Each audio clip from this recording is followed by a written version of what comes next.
We are grading every single NFL draft class based on three categories.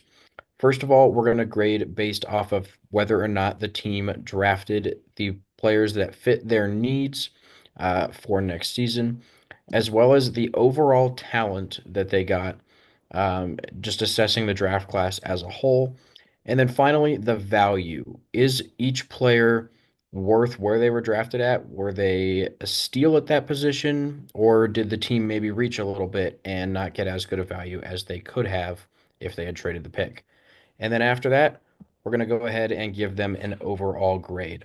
So with that being said, let's go ahead and get into the video. After a season that saw them go 15-2 and finish first in the AFC, yet get embarrassed in the Super Bowl, the Chiefs went into the draft needing an edge rusher, defensive tackle, cornerback, running back, and offensive tackle. And with their first round pick, they got probably the steal of the first round, getting Ohio State offensive tackle Josh Simmons.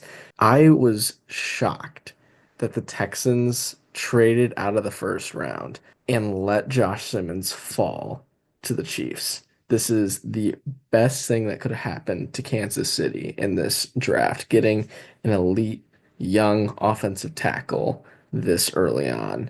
I know he has the injury history, but he is going to be a phenomenal player in the NFL. Yeah, and just a further thing, apparently this was like their dream target for the first round, but they figured that like there was no chance he was going to be available when it got to them. So they were beyond thrilled. Their second pick was Omar Norman Lott, D tackle out of Tennessee. Ninth best D tackle in a pretty deep defensive line class. Overall, very solid value for this pick. I think that he's going to be a really good player on this defensive line. Yeah, he is going to have all the opportunities in the world to make an impact playing alongside Chris Jones. Beginning of the third round, they took Ashton Gillott, an edge rusher out of Louisville, so hitting three of their needs in their first three picks.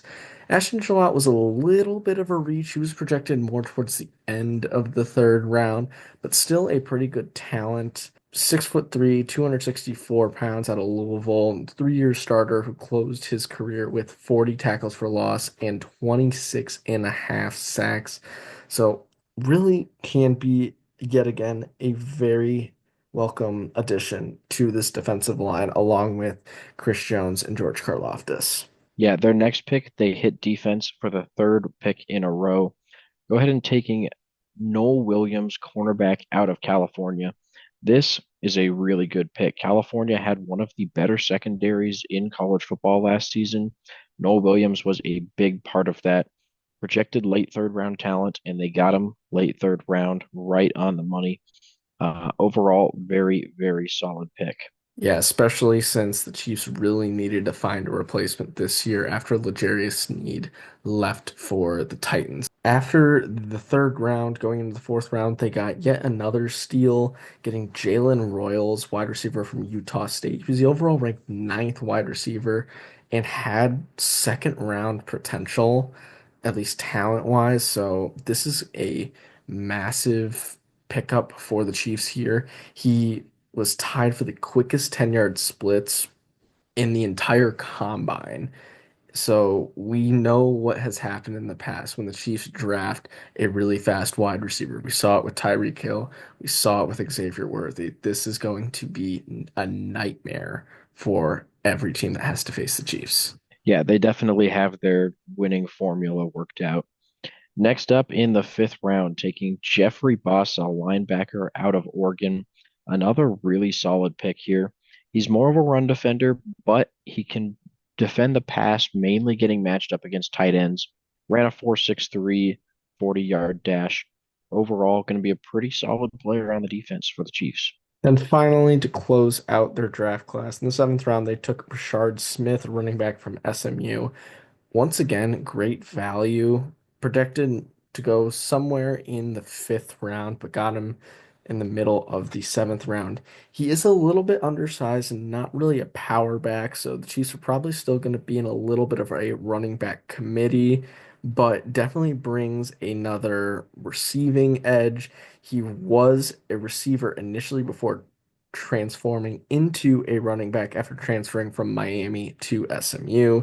And in his season at SMU, he had single season program records and all-purpose yards. So overall, just going to be a great weapon for this Chiefs offense that we know is prone to making a lot of trick plays. So a very good cap to this draft class. Yeah, so overall, first off, the needs grade gonna be an A plus. They got all five needs. The running back was the last pick, but we do really like Brashard Smith and how he fits with the Chiefs. So it is going to end up being an A plus grade for meeting their needs. Talent wise, this is an A. Every single one of these players is incredibly solid.